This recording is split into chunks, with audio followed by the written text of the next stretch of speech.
How to remove featured channels on YouTube. Hi everyone, this is Alana from Create, Login and Delete. Let's jump right into the video.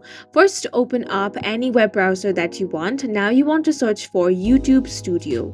Then click on this very first website. Once you're here, you want to click on the customization option.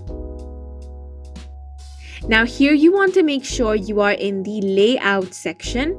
Now here, if you scroll down, you're going to find the featured channel section. As you can see, I have one channel here in the featured channels.